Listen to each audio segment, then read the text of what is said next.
Nadie imaginó que esa noche en Lastarria iba a terminar convertida en una historia que, hasta hoy, sigue circulando entre estudiantes extranjeros como una advertencia, como un recuerdo doloroso, y como una prueba de que hay momentos que te cambian para siempre. Era viernes. Santiago tenía ese aire raro de otoño, con el viento colándose entre los edificios antiguos y las luces cálidas de los cafés dándole al barrio Lastarria una apariencia casi mágica. En las veredas caminaban turistas, parejas, artistas callejeros, estudiantes con mochilas y jóvenes buscando relajarse después de una semana pesada. Todo parecía normal. Incluso bonito. Entre ese movimiento iban 5 estudiantes peruanos que habían llegado hace apenas 3 meses a Chile por un programa de intercambio universitario. Eran Mateo, Luciana, Diego, Camila y Renzo. Jóvenes, entusiastas, todavía sorprendidos por la vida santiaguina y con esa mezcla de emoción y nostalgia que solo entiende quien ha dejado su país para perseguir un sueño. Habían salido a celebrar que por fin les estaba yendo bien en la universidad. La adaptación no había sido fácil. Extrañaban Lima, la comida de sus casas, las bromas de sus amigos de toda la vida, las voces familiares. Pero esa noche querían dejar todo eso atrás por unas horas. Querían sentirse libres. Querían reírse. Querían recordar por qué habían venido. Caminaron por las calles adoquinadas de Lastarria sacando fotos, comentando los murales, mirando vitrinas y prometiendo volver de día para recorrer mejor el barrio. Luciana grababa historias para subirlas más tarde. Mateo hacía chistes a cada rato. Diego, el más tranquilo del grupo, simplemente observaba. Camila sonreía en silencio. Y Renzo, el más sociable, repetía que esa noche iba a ser legendaria. Entraron primero a un café pequeño. Después pasaron a un local con música en vivo. Había ya suave, copas brillando bajo la luz tenue y una sensación de seguridad que los hizo bajar la guardia. Hablaban de clases, de los profesores chilenos, de lo distinto que era todo. Pero, entre risas, también comenzaron a hablar de algo más íntimo, del miedo. Miedo a no estar a la altura. Miedo a fracasar. Miedo a sentirse solos. Fue en ese momento cuando Luciana dijo una frase que, horas más tarde, todos recordarían con escalofríos. No sé por qué, pero hoy siento algo raro. Los demás se rieron. Pensaron que era una exageración, una de esas intuiciones pasajeras que nacen cuando uno está lejos de casa. Nadie le dio importancia. Nadie se detuvo. Nadie imaginó que, a pocas cuadras de ahí, algo estaba a punto de suceder. Algo tan fuerte, que terminaría quebrándolos. Y lo más duro de todo es que no fue un asalto. No fue una pelea. No fue un accidente. Fue algo mucho más inesperado. Algo que comenzó con una simple mirada. Cuando salieron del local, ya eran cerca de las 11:30. Lastarria seguía vivo, pero de otra forma. La energía alegre del inicio de la noche había cambiado por una calma extraña. Las conversaciones parecían más bajas, los pasos más lentos, y el aire estaba mucho más frío. Santiago, a esa hora, tenía otro rostro. Fue mientras cruzaban una pequeña plaza que Camila la vio primero. Sentada sola en un banco, bajo una farola antigua, había una mujer mayor. Tenía un abrigo oscuro, el cabello entrecano recogido con descuido y las manos apoyadas sobre una cartera vieja. No se movía. No hablaba. Solo miraba al frente. Lo raro no era su presencia. Lo raro era su expresión. Estaba llorando. No lloraba con escándalo ni con gestos teatrales. Lloraba de una manera silenciosa, profunda, devastadora. Como si ya no le quedaran fuerzas ni siquiera para pedir ayuda. Como si el dolor hubiera pasado un límite del que no se vuelve. Luciana se frenó de inmediato. Oye, ¿la ven? Mateo miró y bajó la voz. Sí, pobre señora. Diego propuso seguir de largo. Dijo que tal vez quería estar sola, que no correspondía meterse. Renzo dudó. Camila, en cambio, sintió un golpe en el pecho. Algo en esa imagen le recordó a su propia madre. A esos días en que la había visto llorar escondida por problemas que nunca quiso contarles del todo. La mujer alzó la vista. Sus ojos se cruzaron con los de ellos. Y entonces pasó lo primero que los descolocó, la señora los llamó con una voz quebrada, pero firme. Chicos, por favor, ¿me pueden ayudar? Se acercaron con cautela. La mujer parecía nerviosa, como si estuviera avergonzada de estar así en medio de la calle. Les explicó que venía saliendo de visitar a una amiga enferma y que, al revisar su cartera, se había dado cuenta de que no tenía su billetera. No tenía plata. No tenía su tarjeta VIP. No tenía cómo volver a su casa. Renzo fue el primero en reaccionar. Dijo que no había problema, que podían pedirle un taxi por aplicación o prestarle efectivo. Mateo asintió. Luciana también. Pero Diego seguía incómodo. Había algo que no le cerraba. No sabía qué. La mujer les agradeció con una humildad que conmovía. Hablaba despacio, con una voz tan sincera que resultaba imposible desconfiar. Contó que vivía en Ñuñoa, que no tenía a quien llamar, que su celular se había descargado y que se sentía descompuesta. Cada palabra parecía hundirla más. Camila ya estaba al borde de las lágrimas. Entonces la mujer sacó una foto arrugada desde un bolsillo del abrigo. Era la imagen de un joven. Tendría unos 20 años. Sonreía frente a una universidad. La señora la apretó con fuerza y dijo: Mi hijo también era estudiante, también vino de lejos, y un día no volvió. El grupo quedó helado. Porque ese ya no era solo un pedido de ayuda. Había algo en esa frase. Algo oscuro. Algo que ninguno supo explicar. Y, sin darse cuenta, acababan de entrar en una historia que no entendían. Todavía no. Los 5 se quedaron en silencio varios segundos. El ruido del barrio seguía ahí, pero para ellos todo se había vuelto lejano, amortiguado, casi irreal. La foto en las manos de la mujer parecía absorber toda la escena. Aquel joven sonreía con una mezcla de inocencia y futuro. Tenía el tipo de mirada que uno reconoce en los universitarios recién llegados a otro país, esperanza pura. Luciana fue la primera en hablar. ¿Su hijo estudió acá, en Chile? La mujer asintió lentamente. Tenía los ojos enrojecidos, pero ya no lloraba. Como si al mencionar a su hijo hubiera entrado en otro estado. Uno más hondo. Más antiguo. Sí, respondió. Llegó desde Perú hace muchos años. Tenía una beca. Quería salir adelante. Quería mandarle plata a su familia. Era bueno, demasiado bueno. La frase golpeó al grupo de una manera inesperada. Porque ellos también eran peruanos. También habían llegado por estudios. También cargaban con la promesa de salir adelante. Diego se acercó un poco más para ver la foto. Y fue entonces cuando algo lo estremeció. Espérenme, murmuró. Ese chico se parece a Renzo. Todos giraron al mismo tiempo. La semejanza no era exacta, pero sí inquietante. La forma del rostro, la sonrisa, la nariz, la expresión despreocupada. Era suficiente para provocar un escalofrío colectivo.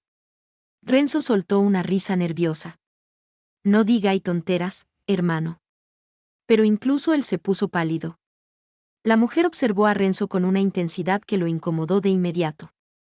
No era una mirada agresiva, pero sí demasiado fija. Demasiado cargada de emoción. Como si en ese instante ella no estuviera viendo a un desconocido, sino a otra persona a través de él. Perdón, dijo la señora, apartando la vista. A veces me pasa.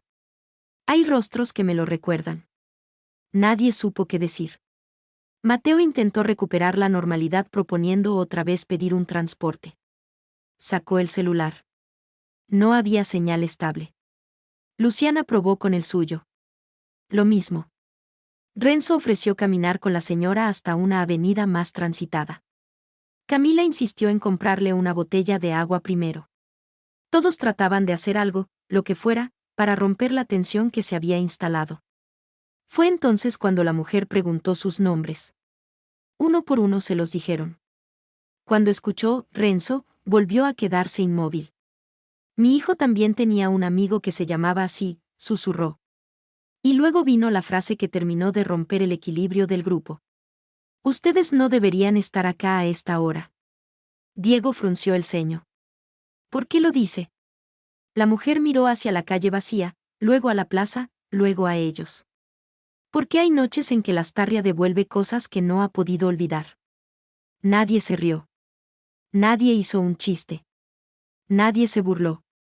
Porque aunque sonara extraño, la forma en que lo dijo fue tan seria, tan triste, tan llena de verdad, que ninguno pudo tomarlo a la ligera. El viento sopló más fuerte. Una hoja seca rodó entre sus pies. A lo lejos, un músico callejero dejó de tocar. Y por primera vez desde que salieron esa noche, los 5 sintieron miedo de verdad. Pero no un miedo común. Era otro tipo de miedo. Más profundo. Más difícil de nombrar. Como si algo estuviera empezando a despertar. La señora insistió en que no quería causar molestias, pero aceptó que la acompañaran unas cuadras hasta donde, según dijo, podía conseguir locomoción más fácil. El grupo avanzó junto a ella por una calle lateral, más angosta, menos iluminada y extrañamente vacía para la hora. Ahí fue cuando todo cambió. El contraste fue inmediato.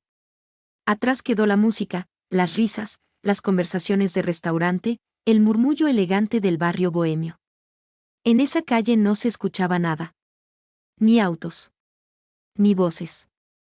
Ni pasos ajenos. Solo el eco de ellos mismos caminando. Mateo trató de romper la tensión con una broma, pero nadie respondió. Luciana guardó el celular. Camila iba en silencio, demasiado cerca de la señora. Diego no dejaba de mirar a los costados.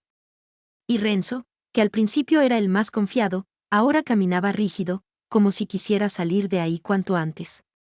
La mujer comenzó a hablar nuevamente. Esta vez sin que nadie le preguntara. Dijo que su hijo desapareció una noche de otoño. También había estado con amigos.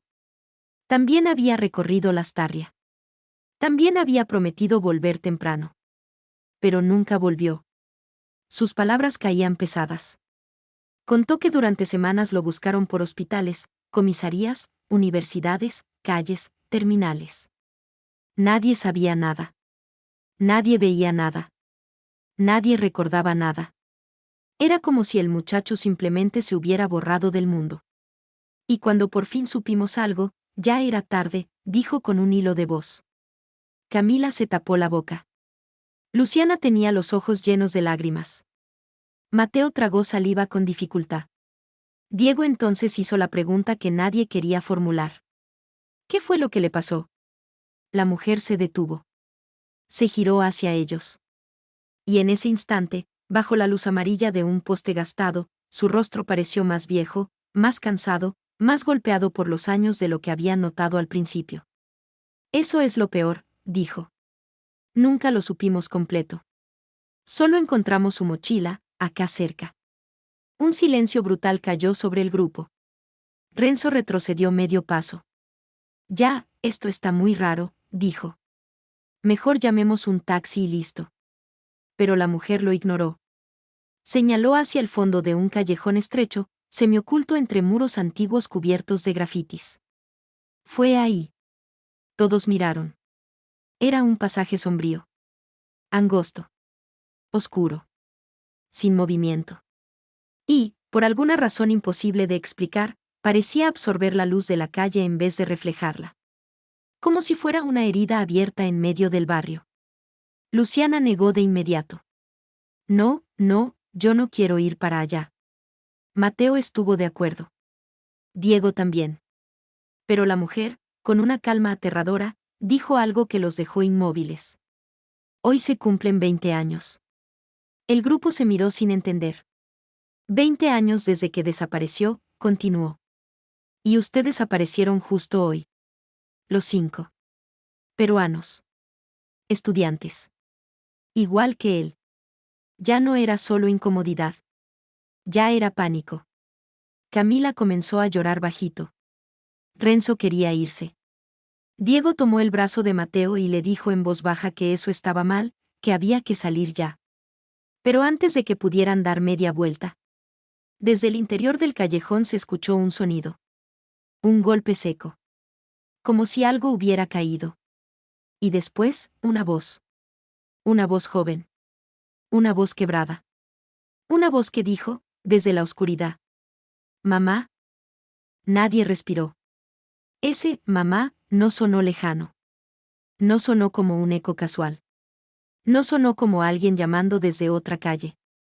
Sonó cerca. Demasiado cerca. Como si la voz hubiera salido desde el mismo fondo del callejón, o desde dentro de la memoria de esa mujer. Camila soltó un grito ahogado. Luciana se agarró del brazo de Mateo con fuerza. Diego quedó petrificado.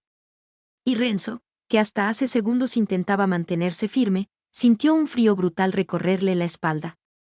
La señora no pareció sorprendida. Eso fue, quizás, lo más espantoso. Levantó la cabeza lentamente, como quien escucha algo conocido, algo esperado. Sus ojos se llenaron de lágrimas otra vez. Esta vez no de dolor, sino de una especie de esperanza enferma, imposible, desgarradora. ¿Lo escucharon?, susurró. Nadie respondió. Porque sí. Todos lo habían escuchado. Y lo sabían. No había forma racional de explicarlo. Mateo intentó recuperar el control. Debe ser alguien más, alguien bromeando. Pero su voz salió débil. Sin convicción. Como si ni él mismo creyera una sola palabra de lo que acababa de decir. La mujer avanzó un paso hacia el callejón. Yo lo he escuchado otras veces, dijo. Pero nunca tan claro. Diego reaccionó de golpe. No. No, señora. No se meta ahí. La tomó con suavidad del brazo, pero ella se soltó. No con violencia, sino con la determinación de alguien que lleva años esperando un solo momento. Un único momento. Entonces la voz volvió. Más baja. Más rota. Mamá, ayúdame. Luciana comenzó a llorar de inmediato. Renzo sintió que las piernas le fallaban. Camila ya no intentaba disimular su miedo. Diego apretaba los dientes. Y Mateo, por primera vez en toda la noche, ya no tuvo ninguna respuesta. La mujer avanzó 2 pasos más. El callejón parecía tragársela. Y en ese momento, Renzo miró el suelo. Había algo tirado a la entrada del pasaje. Se agachó con torpeza y lo recogió. Era una libreta pequeña, húmeda, vieja, con las tapas gastadas. Al abrirla, sintió que se le helaba la sangre. Era un carnet universitario. Antiguo. Deteriorado. Pero todavía visible. Nombre, Álvaro Quispe. Nacionalidad, peruana. La foto era del mismo joven que aparecía en la imagen arrugada de la señora. Renzo casi dejó caer el carnet. No, no puede ser. La mujer giró de golpe. Al ver el documento, se quebró por completo. Un llanto profundo, animal, le salió del pecho. Se llevó las manos a la cara y cayó de rodillas. Ya no era solo una madre triste. Era una madre destruida frente a una prueba imposible. Luciana y Camila corrieron a sostenerla. Mateo tomó el carnet y lo miró sin poder entender.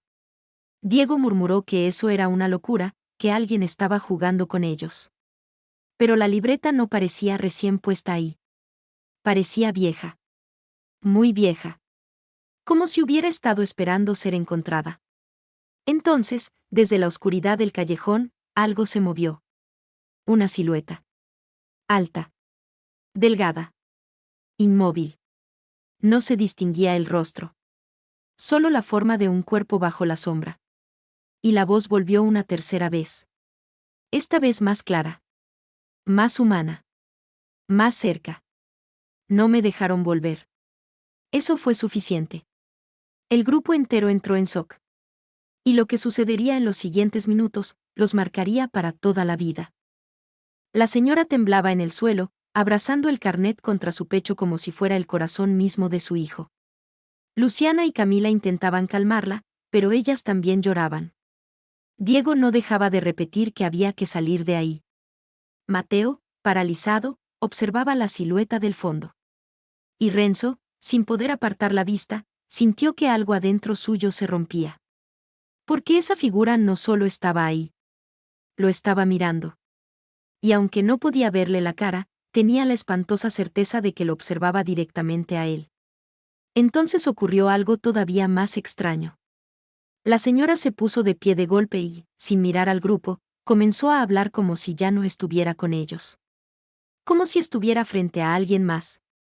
Perdóname, hijo, perdóname por no encontrarte a tiempo. Su voz rebotó en las paredes del callejón. La silueta no se movió.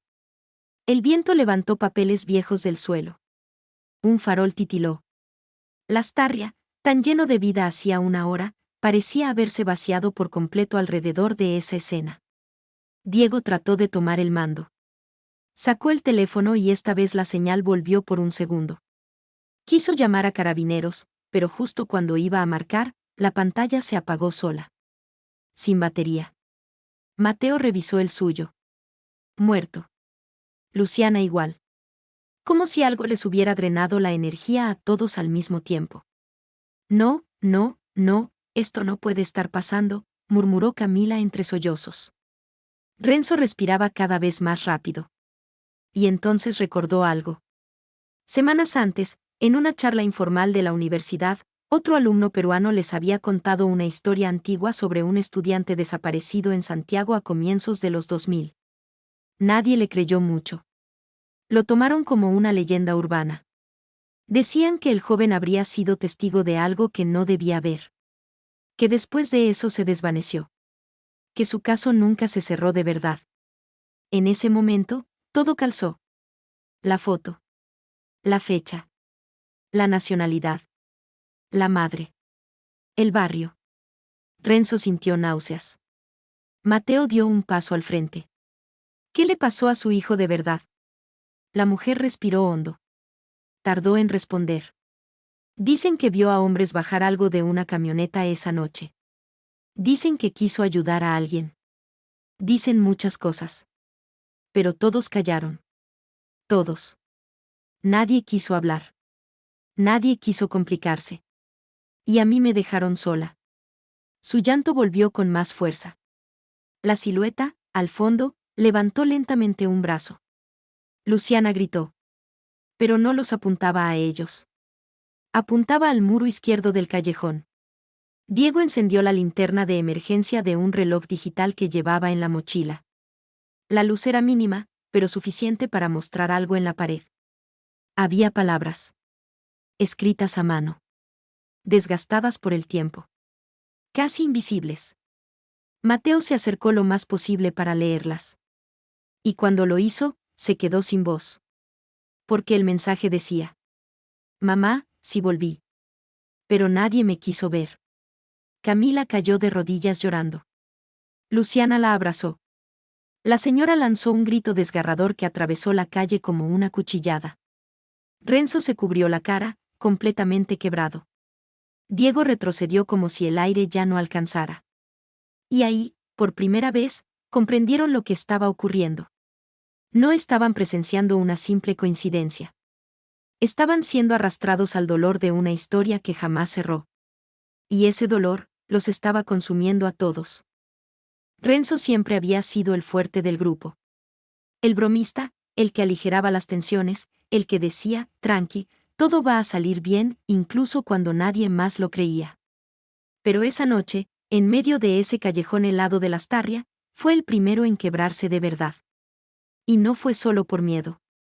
Fue por algo más profundo. Algo que ni él mismo entendió de inmediato. Mientras la señora lloraba y los demás intentaban procesar lo que acababan de ver en el muro, Renzo dio un paso atrás, luego otro, y terminó apoyándose contra una pared. Su respiración se volvió irregular. Se agarró el pecho. Cerró los ojos. Y cuando volvió a abrirlos, ya estaban llenos de lágrimas. Mateo se acercó. Oye, hermano, ¿qué te pasa? Renzo negó con la cabeza, incapaz de hablar. Tenía la vista clavada en la silueta del fondo, esa figura inmóvil que seguía ahí como si perteneciera a otro plano, a otra noche, a otro tiempo. Se parece a mí, dijo finalmente, con la voz rota. La foto, su edad, su cara, todo. Nadie supo cómo responder. Porque era cierto. Tal vez no eran idénticos. Pero había una semejanza demasiado potente como para ignorarla. Y en ese instante, esa coincidencia dejó de parecer casual. Se volvió emocionalmente insoportable. Renzo comenzó a llorar con una intensidad que desarmó a todos. No era un llanto pequeño. No era una reacción contenida. Era una explosión de angustia. Como si toda la nostalgia, la presión, el desarraigo y el miedo acumulado desde que dejó Perú le cayeran encima justo ahí, en el peor lugar y en el peor momento. Yo solo quería estudiar, decía entre lágrimas.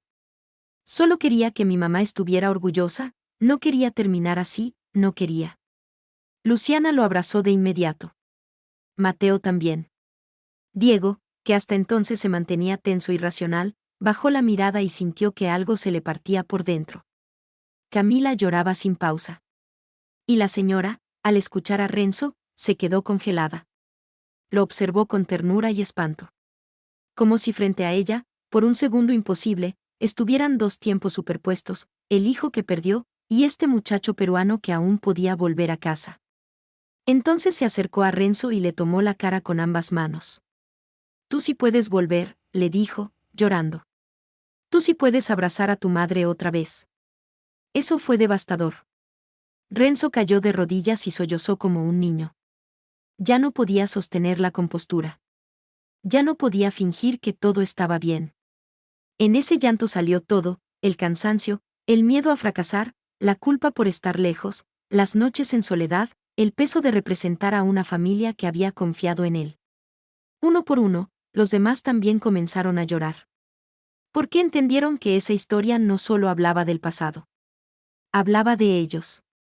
De todos los estudiantes que salen de su país con sueños enormes y miedo escondido. De todos los hijos que prometen volver. De todas las madres que esperan. Y mientras ese grupo de jóvenes peruanos se derrumbaba emocionalmente en plena calle de Lastarria, la silueta del fondo comenzó, lentamente, a desvanecerse. Como si hubiera esperado exactamente eso. No ser encontrada. Sino ser llorada. Después del colapso de Renzo, algo en la atmósfera cambió. El miedo seguía ahí, sí, pero ya no era un miedo frío, desconocido. Ahora tenía rostro. Nombre. Historia. Era el dolor de una madre que llevaba 20 años sosteniendo sola una herida abierta. La señora se sentó nuevamente en el banco improvisado de piedra que había junto al muro del callejón. Ya no parecía desorientada. Parecía agotada. Como alguien que finalmente había llegado al lugar al que debía llegar después de caminar demasiado tiempo con un peso imposible encima. Los 5 estudiantes la rodearon en silencio. Nadie quería irse todavía. Nadie podía. Luciana, secándose las lágrimas, le preguntó con suavidad cuál era su nombre. Elena, respondió ella. Y por primera vez, comenzó a contar toda la verdad. Dijo que su hijo, Álvaro Quispe, llegó desde Arequipa a Santiago con una beca parcial. Trabajaba, estudiaba y mandaba plata a Perú cuando podía. Era un muchacho querido, responsable, terco para hacer lo correcto. La noche en que desapareció, había salido con otros estudiantes. En algún momento se separó del grupo y tomó un atajo por ese sector. Nunca regresó. Días después apareció su mochila. Semanas después, rumores. Meses después, silencio. Un silencio espeso, cobarde, humillante. Algunos insinuaban que había visto una transacción ilegal. Otros que intentó defender a alguien. Otros decían que había sido simplemente una mala noche. Pero nadie declaró nada concreto. Nadie ayudó realmente. Lo fueron borrando, dijo Elena. Primero de las noticias. Después de la universidad. Después de la memoria de todos. Como si su vida no importara lo suficiente. Diego bajó la cabeza con culpa, aunque no tenía responsabilidad alguna. Mateo apretó los puños. Camila lloró de nuevo. Renzo ya no podía mirar a la señora sin quebrarse. Y Luciana, con el celular apagado en la mano, sintió una necesidad enorme de registrar esa historia, de no dejar que volviera a perderse. Elena confesó algo que los dejó sin habla. Cada año, en la misma fecha, volvía a Lastarria. Siempre sola. Siempre con la foto de su hijo en la cartera. Esperando una señal. Esperando entender.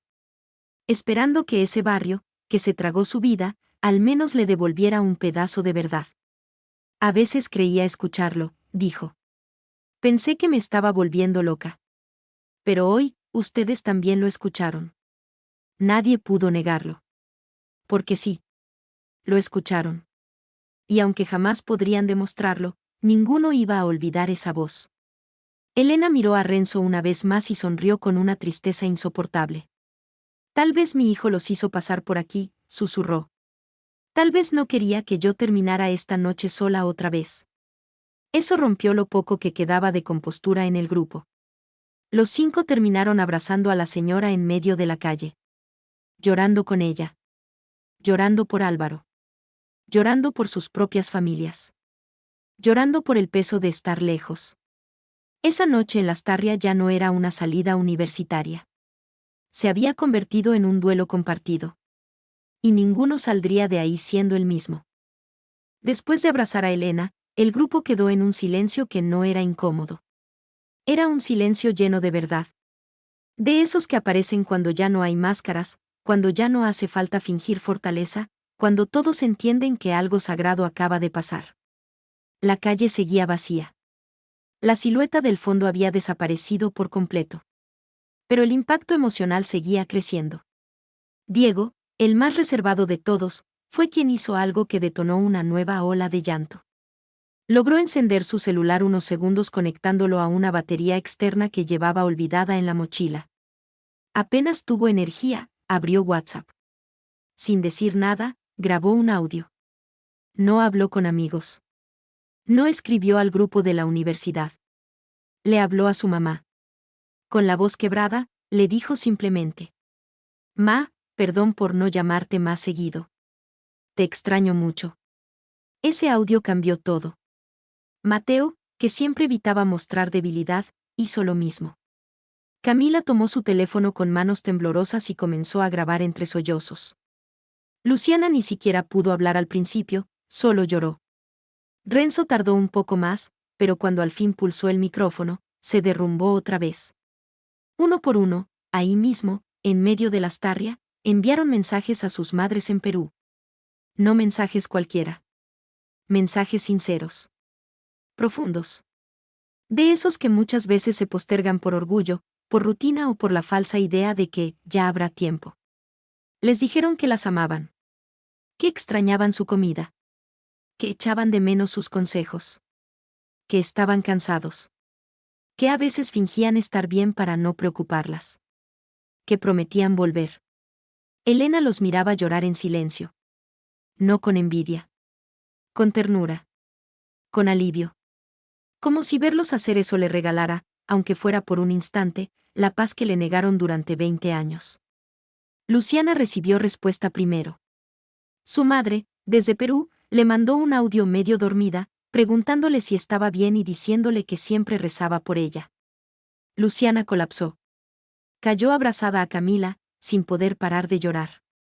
Después respondió la mamá de Mateo. Luego la de Diego. Después la de Renzo. Todos lloraron más. Porque de pronto la distancia se sintió real. Pero también se sintió frágil. Y entendieron algo brutal: estar lejos no significa dejar de ser hijos. No significa dejar de necesitar amor. No significa que el tiempo esté garantizado. Elena entonces habló por última vez en mucho rato. No esperen una tragedia para decir lo que sienten. Esa frase cayó como una sentencia. Como una lección escrita con sangre. Renzo se secó la cara y le tomó la mano. Señora, nosotros no vamos a olvidar a su hijo. Y no lo dijo por compromiso. Lo dijo con el alma. Porque ya no era su hijo. Ahora Álvaro también era parte de ellos. Un símbolo. Un reflejo. Una herida heredada en una noche imposible de explicar. Y mientras las respuestas desde Perú seguían llegando a sus celulares, los 5 entendieron que la verdadera conmoción de esa noche no había sido el misterio. Había sido recordar, de golpe, cuánto amaban a quienes dejaron atrás. Pasada la medianoche, el barrio comenzó a recuperar lentamente algo de movimiento. A lo lejos volvieron a escucharse autos, conversaciones sueltas, una moto, pasos de otras personas. Era como si la ciudad, por fin, estuviera regresando a la normalidad. pero para ellos ya nada era normal. Mateo y Diego lograron conseguir señal estable y esta vez sí pidieron un auto. Mientras esperaban, nadie quiso moverse del lugar. Elena seguía con la foto de Álvaro entre las manos y el carnet antiguo apoyado sobre sus rodillas. Lo observaba todo como quien acaba de sobrevivir a una tormenta interior. Camila se ofreció a acompañarla a su casa. Luciana también. Renzo dijo que no la iban a dejar sola por ningún motivo. Diego insistió en que se subieran todos con ella si era necesario. Y Mateo, mirando nuevamente el muro donde había aparecido aquel mensaje, sintió un nudo en la garganta tan fuerte que tuvo que apartar la vista. Antes de que llegara el vehículo, Elena les pidió algo. Vengan conmigo. Los llevó hasta la entrada del callejón. No más allá. Solo hasta donde empezaba la sombra. Se agachó con dificultad y dejó la foto de Álvaro junto al muro, debajo de la frase escrita. Después puso el carnet a un lado. Y finalmente, desde el bolsillo interior de su abrigo, sacó una pequeña vela. Luciana encontró un encendedor en su bolso.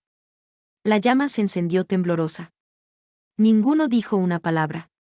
Los 6 se quedaron de pie frente a esa luz mínima, respirando despacio, llorando otra vez en silencio.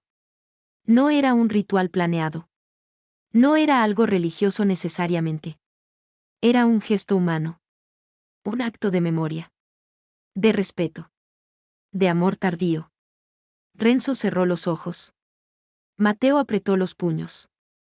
Camila juntó las manos. Luciana inclinó la cabeza. Diego miró fijo la llama, como si quisiera grabarla para siempre en su memoria. Y Elena susurró. Ahora sí te vi, hijo. En ese instante, un viento suave recorrió el callejón. Pero, en vez de apagar la vela, la hizo arder con más fuerza. Camila volvió a llorar. Nadie necesitó decirlo. Todos sintieron lo mismo. Que, de alguna manera imposible, esa noche había ocurrido una despedida que llevaba décadas pendiente. Cuando llegó el auto, ayudaron a Elena a subir. Antes de cerrar la puerta, ella se volvió hacia ellos y dijo: Gracias por no pasar de largo. Eso les rompió el alma. Porque comprendieron que todo pudo haber sido diferente si, 20 años antes, más personas hubieran decidido no pasar de largo. El vehículo se alejó. Y los 5 estudiantes quedaron solos en la vereda, frente a un Lastarria que seguía ahí, idéntico en apariencia, pero completamente distinto para ellos. Ya no era solo un barrio bonito. Era el lugar donde una historia enterrada los encontró. El lugar donde lloraron como nunca. El lugar donde entendieron que algunas noches no se olvidan jamás. Y esa, definitivamente, iba a ser una de ellas. Al día siguiente, ninguno pudo asistir a clases con normalidad. No habían dormido bien. Apenas hablaron entre ellos durante la mañana, salvo para confirmarse algo esencial, lo de la noche anterior sí había pasado. No había sido un sueño colectivo. No había sido una exageración. Todos recordaban lo mismo. La voz. El carnet. El mensaje en el muro. El llanto. Elena. Luciana fue quien tomó la decisión. Revisó su celular y descubrió que, aunque durante gran parte de la noche no tuvo señal ni batería, sí había alcanzado a grabar algunos fragmentos antes de que todo se volviera caótico. No había registrado a la silueta ni la voz con claridad. Pero sí había captado a Elena mostrando la foto de Álvaro, y más tarde una parte del muro con la frase escrita, casi invisible, mientras se escuchaban sollozos de fondo. No era una prueba definitiva de lo sobrenatural. Pero sí era prueba de una historia. Y eso bastaba. Luciana editó un vídeo simple. Sin música exagerada. Sin sensacionalismo. Sin mentiras.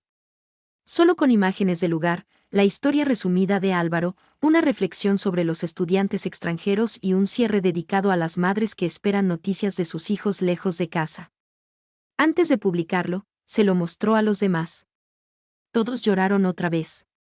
Renzo estuvo a punto de decir que no. Que era demasiado íntimo. Que no estaba listo.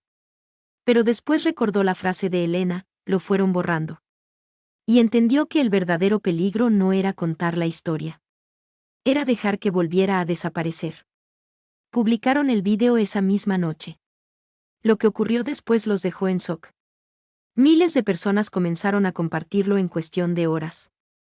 Comentarios de chilenos, peruanos, estudiantes migrantes, madres, exalumnos, vecinos de Santiago y hasta personas que afirmaban recordar vagamente el caso empezaron a aparecer sin parar. Algunos contaban que también habían escuchado rumores sobre un joven peruano desaparecido en esa zona a comienzos de los 2000. Otros decían conocer a antiguos estudiantes que hablaron del tema, pero que después prefirieron callar por miedo. Incluso apareció una mujer diciendo haber sido compañera de universidad de Álvaro. El nombre volvió a circular. Álvaro Quispe. Ya no como un fantasma anónimo, sino como una persona. Con historia. Con madre. Con sueños. Luciana recibió cientos de mensajes privados. Algunos agradeciendo. Otros contando sus propias experiencias de soledad en el extranjero. Varias madres peruanas escribieron diciendo que habían llorado viendo el vídeo, imaginando a sus hijos lejos. Renzo no pudo leer mucho. Cada comentario lo tocaba demasiado. Mateo compartió el vídeo en grupos universitarios. Diego comenzó a buscar antecedentes reales del caso en archivos antiguos. Camila rezó por Elena esa noche antes de dormir. Y así, sin planearlo, lo que pasó en Lastarria dejó de ser solo una experiencia traumática. Se transformó en memoria colectiva. En conversación urgente. En un llamado. Porque a veces una historia no vuelve para asustar. Vuelve para ser contada. Y cuando por fin se cuenta, puede cambiar muchas vidas. Con el paso de los días, la historia se hizo más grande de lo que cualquiera imaginó. Medios pequeños la comentaron. Páginas universitarias la compartieron. Algunos la discutían como misterio. Otros como denuncia. Otros simplemente como una tragedia humana. Pero para esos 5 estudiantes peruanos, el centro de todo nunca fue el morbo. Fue el llanto. Muchos preguntaban lo mismo en redes. ¿Pero por qué terminaron llorando tanto? ¿Qué fue lo que realmente los quebró? ¿Qué pasó en Lastarria para dejarlos así? Y la respuesta no era una sola. Terminaron llorando porque vieron el dolor de una madre que llevaba 20 años esperando una respuesta. Porque entendieron que estar lejos de casa es mucho más duro de lo que muestran las fotos en redes. Porque se vieron reflejados en Álvaro. Porque él pudo haber sido cualquiera de ellos. Porque comprendieron que detrás de cada estudiante extranjero hay una familia sosteniendo la distancia con miedo y esperanza. Lloraron porque, de pronto, todo se volvió demasiado real. El estudio. La soledad. La nostalgia. La presión por triunfar. La culpa por no llamar. La necesidad de parecer fuertes. Lloraron porque en ese callejón ya no eran solo jóvenes universitarios paseando por un barrio cultural de Santiago. Eran hijos. Eran peruanos. Eran muchachos frágiles muy lejos de casa, enfrentados al recuerdo de alguien que también había salido con sueños, y nunca pudo regresar. Una semana después, volvieron a ver a Elena. Esta vez de día.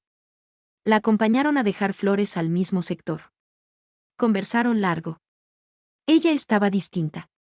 Triste, sí, pero más liviana. Les dijo que, por primera vez en años, había sentido que su hijo no estaba perdido. Que alguien por fin lo había mirado de frente. Que ya no era solo una ausencia. Antes de despedirse, Elena abrazó a Renzo durante varios segundos. Después abrazó a todos. Y les dijo algo que ninguno olvidará jamás. No permitan que la vida los endurezca tanto como para pasar de largo frente al dolor de otro. Esa frase quedó tatuada en ellos. Desde entonces, se llaman más seguido con sus familias. Se cuidan más. Se acompañan más. Y cada vez que pasan por Lastarria, bajan la velocidad. Miran ese sector con respeto. Con memoria. Con una tristeza difícil de explicar. Porque algunos lugares guardan historias. Y algunas historias, cuando por fin salen a la luz, no te dejan igual. Lo que pasó en Lastarria dejó en shock a esos estudiantes peruanos, sí. Pero no solo por el misterio. No solo por la voz. No solo por la figura en la sombra. Los dejó en shock porque esa noche entendieron algo que muchos descubren demasiado tarde. que volver a casa, abrazar a tu madre y decir, estoy aquí. Es un privilegio enorme. ¿Y que hay quienes darían todo? Absolutamente todo. Por haber tenido una sola oportunidad más para hacerlo.